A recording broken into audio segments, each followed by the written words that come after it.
Nós estamos vivendo em um período de pastores ou pregadores e até influenciadores bonitinhos, com seus cabelos arrumadinhos, com as suas sobrancelhas bem feitinhas, pregando um evangelho da inclusão. Presta bastante atenção nisso que eu vou dizer, queridos. O evangelho, ele não é um caminho de inclusão. O sacrifício de Jesus Cristo é inclusivo. Jesus Cristo morreu na cruz do Calvário por todas as pessoas. E Deus amou o mundo de tal maneira que deu o seu Filho unigênito, para que todo aquele que nele crê não pereça, mas tenha a vida eterna. Se você parar para prestar atenção neste versículo de João, capítulo 3, no versículo 16, você vai perceber que o sacrifício de Jesus, o amor de Deus, ele é inclusivo, ele é para todas as pessoas. Agora, o texto diz, para que todo aquele que nele crê não pereça. Aqui nós vemos um filtro, que é o quê? A porta estreita. Somente aquele que crê que Jesus Cristo é Senhor e Salvador entrará por esta porta estreita. Por isso que é muito arriscado nós crermos e seguirmos esses pastores, esses influenciadores que só falam de amor e não pregam o evangelho de maneira completa. A pregação do amor, o sacrifício de Jesus, ele precisa ser falado de maneira completa. Nós precisamos falar do arrependimento. No último vídeo eu falei a respeito de pessoas que não estão dando o alimento necessário para os seus olhos e por causa disso elas estão enxergando as coisas de maneira embaçada. Existem muitas pessoas que estão enxergando um Jesus de maneira embaçada. Os seus olhos não estão vendo claramente o verdadeiro evangelho de Jesus Cristo. E todas as vezes que nós nos afastamos do verdadeiro evangelho, todas as vezes que nós desprezamos a vida de oração e a vida devocional de leitura da palavra de Deus, nós estamos nos colocando em uma condição de enxergar o verdadeiro evangelho de Jesus Cristo de uma maneira embaçada.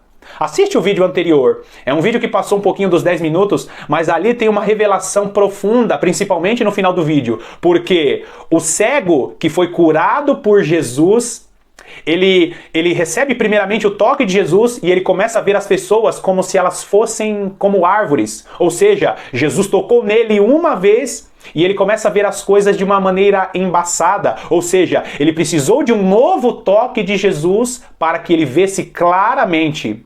E muitas pessoas são curadas por Deus da cegueira deste mundo de maneira progressiva. Não é porque você recebeu Jesus Cristo como Senhor e Salvador de sua vida que você está vendo tudo de maneira clara. É por isso que você precisa ter uma vida devocional. É por isso que você precisa desenvolver a sua vida de oração e a sua vida de leitura da palavra. Tome bastante cuidado com essas mensagens motivacionais, essa mensagem inclusiva que é uma falsa inclusão, a mensagem que não fala de arrependimento, a mensagem que não fala do evangelho completo, de que nós devemos abandonar os nossos pecados. Essa mensagem é uma mensagem falsa. Vai lá comigo em 1 Tessalonicenses, capítulo 5. Vamos ler o versículo a partir do versículo 1 que diz assim: Irmãos, relativamente aos tempos e às épocas, não há necessidade de que eu vos escreva, pois vós mesmos estáis inteirados com precisão de que o dia do Senhor vem como ladrão de noite. Quando andarem dizendo paz e segurança, eis que lhes sobrevirá repentina destruição, como vêm as dores de parto a quem está para dar à luz, e de nenhum modo escaparão. Versículo 4. Mas vós, irmãos, não estáis em trevas, para que este dia, como ladrão, vos apanhe de surpresa. Porquanto vós todos sois filhos da luz e os filhos do dia, nós não somos da noite nem das trevas. Versículo 6. Assim, pois, não durmamos como os demais. Pelo contrário, vigiemos e sejamos sóbrios. O versículo 3, ele diz: Quando andarem dizendo paz e segurança, eis que lhes sobrevirá repentina destruição. Aqui o apóstolo Paulo está falando sobre o dia do Senhor, ou seja, o retorno de Jesus, o dia do arrebatamento, quando ele buscará somente aqueles que creram em seu nome e praticam a sua palavra. E ele fala aqui que aqueles que estiverem pregando sobre paz e segurança, sobre eles virá repentina destruição. O próprio João Batista, nos tempos de Jesus, ele olhou para os religiosos e para aquelas pessoas que estavam ali na fila do batismo e disse para aquelas pessoas: por que vocês estão na fila do batismo? Quem vos induziu a fugir da ira que se aproxima? Quem vos induziu a fugir da ira vindoura? Percebeu? As pessoas, elas querem viver em paz e segurança e estão querendo fugir da ira que se aproxima. A ira de Deus cairá sobre esta terra. A própria palavra de Deus fala em Apocalipse, ali está falando sobre as taças da ira de Deus, ou seja, são acontecimentos, são catástrofes, são situações que vão acontecer em todo mundo, porque Deus estará derramando a sua ira sobre esta terra. E nós precisamos pregar o evangelho de maneira completa, que começa com o amor de Deus entregando o seu filho na cruz do Calvário. E nós precisamos falar que as pessoas, elas precisam vir do jeito que elas estão e elas precisam ser transformadas. Elas precisam abandonar os seus pecados, elas precisam se arrepender destes pecados.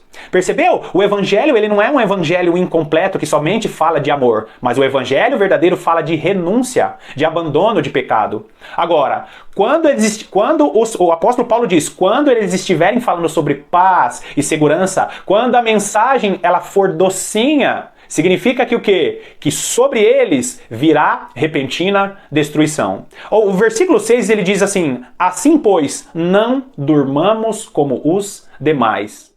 Algumas pessoas vão dormir espiritualmente, e aqui eu repito a palavra, né, que está em Mateus 25, que é a parábola das 10 virgens, que parte da igreja estará dormindo espiritualmente. Por quê? Porque elas não estão vigiando, desenvolvendo a sua vida de oração e a sua vida diária de leitura da palavra. Se você não ora todos os dias, se você não busca a presença de Deus através da vida de oração e através da leitura da palavra, significa que você é um forte candidato a dormir, como a maioria das pessoas estão dormindo espiritualmente. Agora, esta mensagem de arrependimento, a pregação da palavra pura, genuína e de maneira completa, é algo que acontece durante muito tempo. E os cristãos da época do apóstolo Paulo, eles pregavam a palavra de maneira completa. Era o evangelho que não tinha tecnologia e era pregado de acordo com a palavra de Deus e debaixo do poder do Espírito Santo. Vai lá comigo em Atos dos Apóstolos, no capítulo 17. Vamos ler a partir do versículo 19, que diz assim: sendo, pois, geração de Deus, não devemos pensar que a divindade é semelhante ao ouro, à prata ou à pedra, trabalhados pela arte e imaginação do homem. Ora, não levou Deus em conta os tempos da ignorância. Agora, porém, notifica aos homens que todos, em toda parte, se arrependam. Porquanto estabeleceu um dia em que há de julgar o mundo com justiça por meio de um varão que destinou e acreditou diante de todos, ressuscitando dentre os mortos. Primeira coisa, versículo 30 fala assim, que Deus notifica a todos os homens que se arrependam.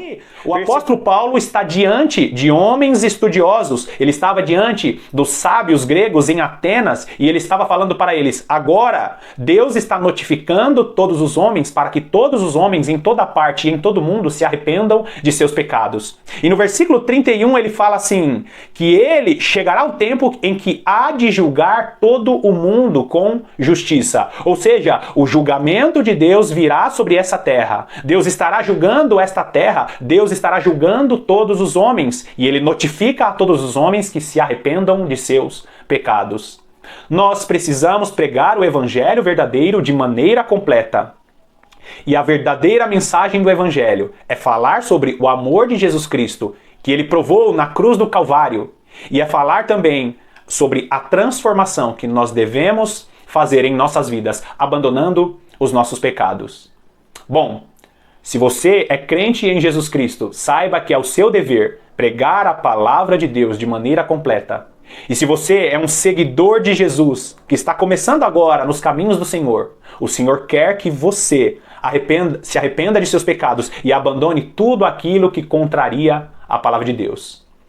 Mais uma vez eu te agradeço pela sua companhia e eu espero que a sua semana seja abençoadíssima. Que Deus te abençoe e eu te aguardo no próximo vídeo.